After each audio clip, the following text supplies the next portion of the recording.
Hi, I'm Jacob Hornberger, Libertarian candidate for president. And as you can see, I'm on the road coming back from the Georgia Libertarian Party convention, where there was another one of our long string of presidential debates.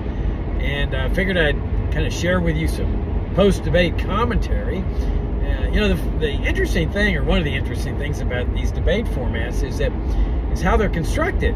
You know, you only get like 60 seconds to answer 30 or 100 questions or whatever, and I've never been really over-enthused about this kind of format to enable LP members to determine who would be the best presidential candidate to represent the party and the philosophy and principles of the party, because of this 60-second format, because it doesn't lend itself to explaining the deeper, more profound meaning of one's position.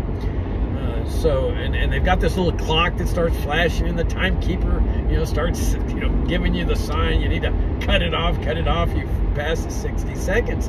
And then, you end up with a lot of superficial answers naturally, because you only got 60 seconds. And if you suggest that maybe there ought to be, fewer questions and longer answers to explain the context of people's positions, it's like, oh my gosh, they go, oh no, we need to ask 100 questions here, so we got to limit it down to 60-second answers. And so that's what I see the value of post-debate commentaries. It enables me to explain the deeper context of the positions that I'm taking in these debates that I don't have the opportunity to do during the debate itself. Now, as I've indicated before, the two defining issues of this campaign are Social Security and immigration. There's just no question about it, and they really go to the heart of what's going on in this party.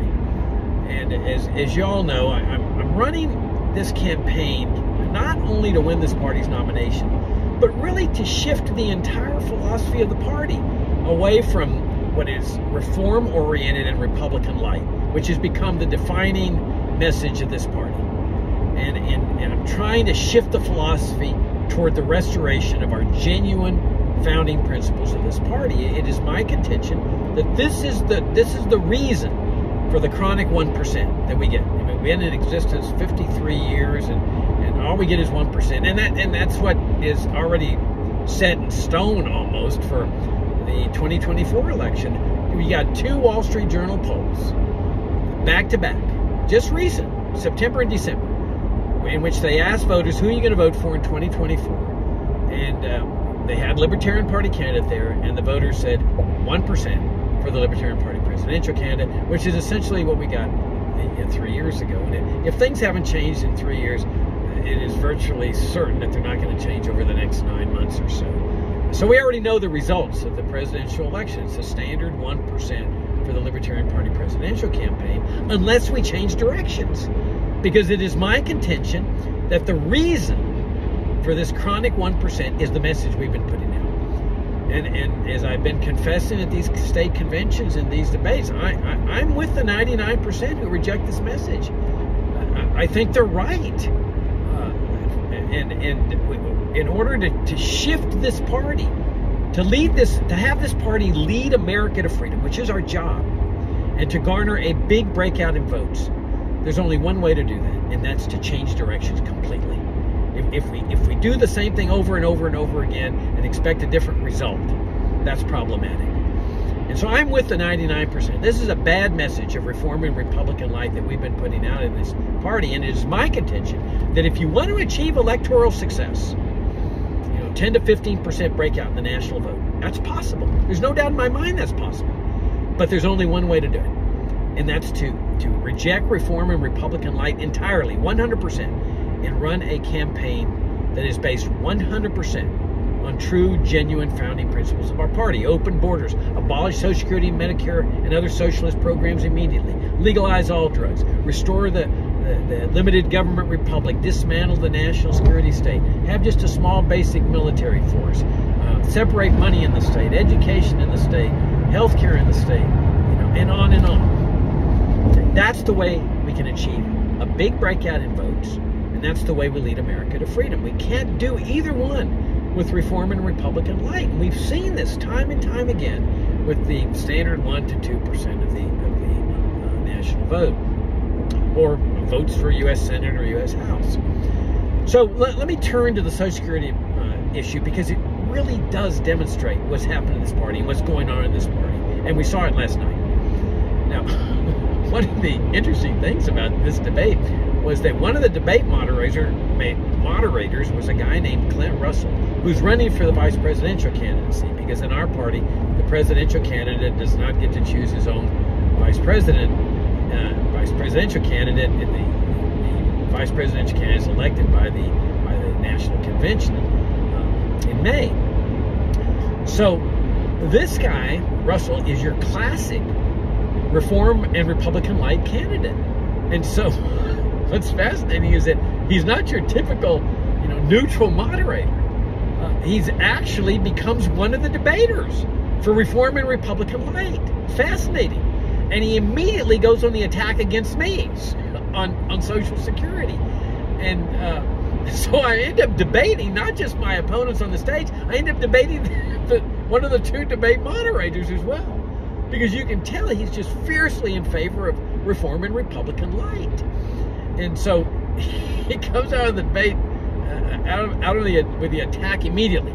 I saw your debate in Florida at the Florida Libertarian Party where you compared the end of slavery with ending Social Security. That's the most ludicrous point I've ever heard. And would you agree that it's a ludicrous point?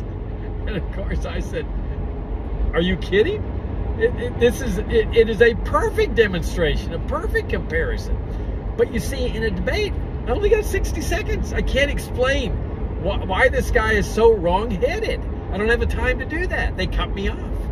So that's the advantage of this debate commentary. I can show you why Russell's comment and attack is really what's ludicrous here. So let me explain it. Let me put things in context. All right. Let's assume that we magically are transported back to 1855 Georgia. Okay? All of us, all the proponents, the people that are vying for this nomination. Clint Russell's there as one of the debate moderators, and we're all there having this debate. The only difference is that it's in 1855 Georgia, which is a slave state. Okay, and so Russell immediately goes on the attack. Now, my position, he says, "What's your position on slavery?" And I say, end it immediately, without any hesitation, right now. And so he goes on the attack, along with my debate opponents on the stage. Jacob, you're heartless. You're absolutely heartless. You can't just end slavery overnight. I mean, slaves don't have job skills. They don't have a penny to their names. There's black seniors. There's people with cancer. You can't just end it overnight, Jacob. We need a 25-year plan for gradually getting rid of slavery, like they do with Social Security, okay? And so that's their position back in 1855 Georgia. And so, let's do a thought experiment. Let's ask the slaves, what is y'all's position? You want to gradually reduce slavery, end slavery at the end of 25 years? Or do you want to end slavery immediately? And immediately, Clint Russell goes on the intervenes here, and he says, "Wait, Mr. and Miss Slave, don't listen to Jacob.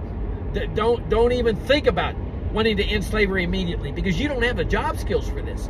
You don't have a penny to your name. Look at the plantation owners; they're taking care of you. They're providing you free housing, clothing, health care. You don't have the ability to go out on your own. You don't have anything to your name. Many of you have cancer. Many of you are seniors. The plantation owners will take care of you under slavery for the next 25 years. And we promise you that at the end of 25 years, you'll be free." Okay. They turn to me and I say, reject Clint Russell's position. Reject all the position of my debate opponents on this stage. Go for freedom. And my hunch is that 100% of every single slave would say, we want freedom now. We'll handle it. We don't have a penny to our name. There's a lot of us are sick. They're elderly. We want freedom now. Okay? And that's essentially what happened. I mean, when Lee surrenders to Grant at Appomattox, From one day to the next, for all practical purposes, slavery is over. Okay? No more being taken care of by the plantation owner. They're on their own. And immediately, blacks start opening businesses. Okay? No job skills. And they demonstrate these entrepreneurial skills. And over time, they start outcompeting whites. And that's the reason for Jim Crow laws in the South. Because the white business owners were upset that black businessmen were outcompeting and making more money than them. And they immediately started schools. I mean, this is historically black colleges and universities right there in Georgia. I've spoken at them. They're still in existence because they didn't need the state to tell them that education was important, mandate attendance in schools. They started educating their children immediately because they understood this voluntarily. But also there were no people dying in the streets en masse, you know, without Social Security and Medicare and Medicaid and other socialist programs, because there were no socialist programs in the 1800s. Our American ancestors rejected socialism completely. You know, Social Security doesn't come into existence until the 1930s, Medicare in the 1960s. So there was no government assistance. So what happened? People came to the assistance of others voluntarily, including some whites. They were helping blacks in need. But it showed that freedom brings out the best in mankind. The very best. People were helping each other to survive. And were things tough? Of course they were tough. I mean, blacks had nothing, pitiless, no dwellings. And yet they managed, and that's what they wanted. They wanted freedom, like the whites did, to manage their lives. They didn't want to be taken care of by the plantation owners anymore under this system of slavery. They wanted freedom. And so that's what I said in Florida, which was another ex-slave state, is that by studying the history of black liberation, we can gain the inspiration in this country for a restoration of faith and freedom. But also a faith of freedom in the Libertarian Party, which there is a severe lack, as we can see from Clint Russell and my debate opponents. Because as we move over to Social Security and Medicare, we see that severe faith and freedom, the lack of faith and freedom.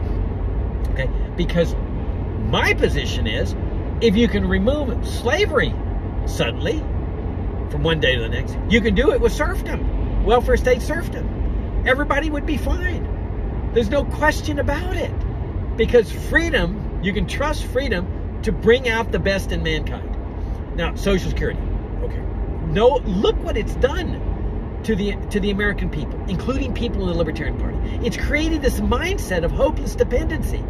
Oh, Jacob, we couldn't end this program suddenly and immediately. There'll be people dying in the streets. That's the insidious nature of this narcotic, this political narcotic. And Roosevelt knew this when they first established this socialist system in the 1930s. He knew this would happen to people. And it's happened to people. Imagine that people that purport to believe in freedom, look at the mindset of Russell and my debate opponents for this nomination. They're convinced that freedom would bring people dying in the streets, and that we've got to continue socialism for at least 25 years. Okay? It's the 25-year plan for achieving freedom, just like with slavery. We got to gradually get rid of socialism, Jake, over 25 years. And you know that at the end of 25 years, they would be saying, oh no, Jacob, the 40-year-olds from 25 years ago are now 65. We got to continue this another 25 years, Jacob. So it really is a case of socialism into perpetuity. Now, last night, all my opponents say, oh, Jacob, we want to end Social Security. I mean, we want to end Social Security. But that's not the issue. The issue is when. They all say we cannot end it for 25 years. They say that there's a contract that people had put their money into. Clint Russell said that. Clint Russell was shocked last night. He says, he starts out by saying people had put their money into the program. And my debate opponents are no longer using that argument. They use that argument in South Carolina, which shows the power of argumentation and debate. But through the process of the debates that have taken place, they have abandoned that argument now, you see.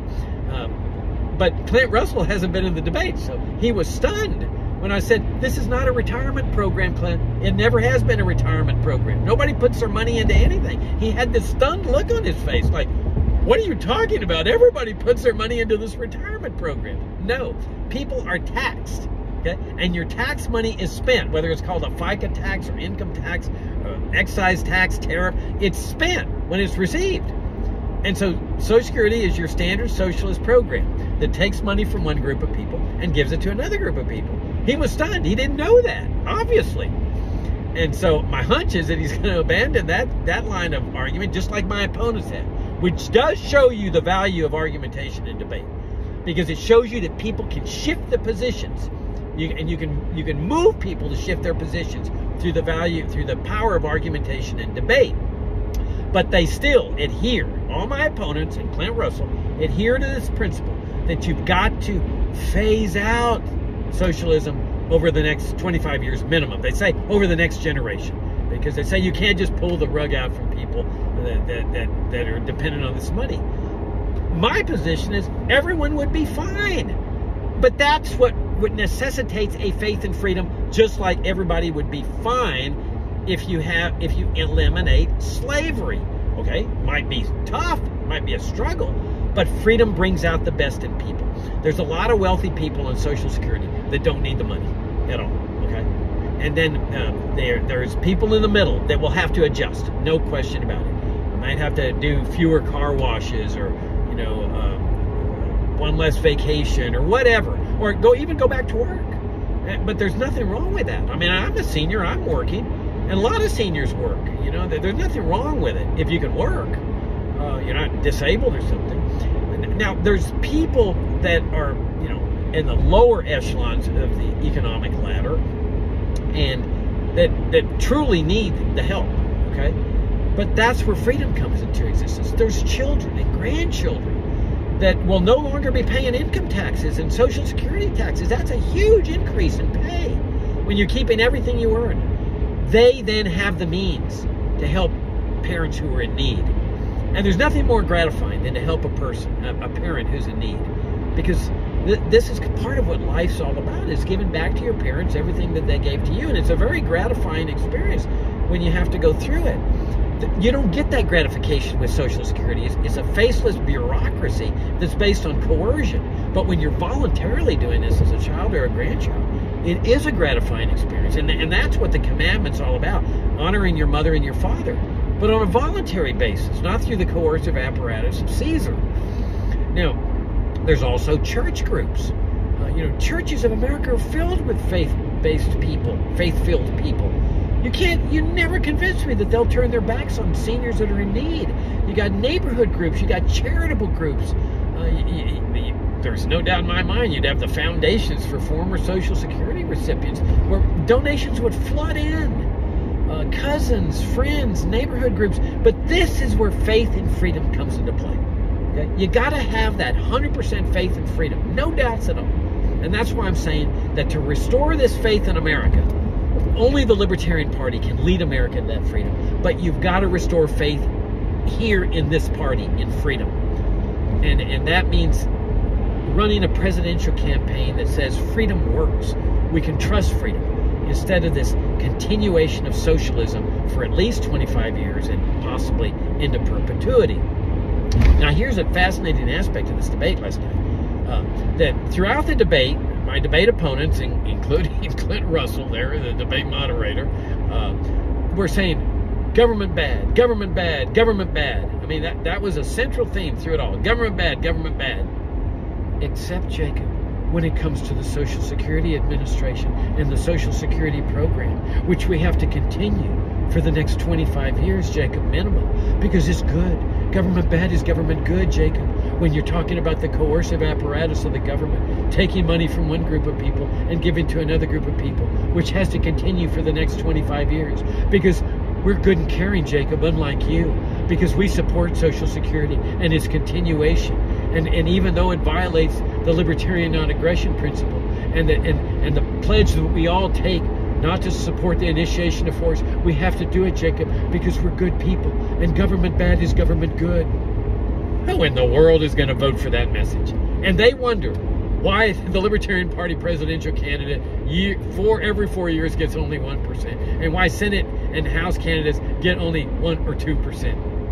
Who's going to vote for that message? Where is the constituency of a message from a party that says we stand for liberty and government bad, but we've got to continue socialism because government is good when it comes to socialism? It's a ridiculous message, but Clint Russell can't see it. That's what's so amazing. My debate opponents can't see it. that when they call for the continuation of socialism, they're demonstrating their lack of faith of freedom. They're saying that freedom produces death and suffering. Okay? Who's going to vote for that kind of message? So, this is one of the defining issues of this campaign, and we saw it last night, once again, that if we're going to achieve a major breakout in votes, it cannot be done with this reform-oriented message. It cannot be done with this Republican-light message. It has to be done with our principles if we're going to achieve a major breakout. And I have no doubts that is possible. A major breakout of votes of 10 to 15%. But it cannot be done with reform and Republican-light. We know that. Okay? It's demonstrated historically. We already see it in the Wall Street Journal polls. 1%, unless we change directions. And that's what I'm saying to this party. If you want to lead America to freedom, you're not going to do it with reform, because reform is not freedom. Any more than reform of slavery would have been freedom for slaves. Freedom means the dismantling of infringements on freedom, not their reform. And if we're going to achieve a major breakout in votes, what I contend is entirely possible, there is only one way to do that. And that is to reject reform and Republican-light completely. No partial, reform, partial, Republican-light. It's got to be a presidential campaign that is based 100% on true, genuine founding principles of our party. Open borders, abolish Social Security, Medicare, and every other socialist program immediately, including income taxation, FICA taxes, dismantle the national security state, restore a limited government republic with a basic military force, legalize all drugs, separate money in the state, education in the state, healthcare in the state, and make the competent case for this genuinely free society. That's the only way we're going to lead America to freedom. It's the only way we're going to ignite a revolution for freedom out there among the American electorate. And our job in this party is to lead America to freedom. It is our destiny to lead America to freedom. But in order to do so and to achieve a big breakout in votes, we got to restore the genuine founding principle of this party, and we got to run a presidential campaign that does not lack faith in freedom, that communicates to the American people that freedom really does work, and achieves a free society, and brings about a free, prosperous, peaceful, and harmonious society. I'm Jacob Hornberger, Libertarian candidate for president. My campaign website is jacobforliberty.com.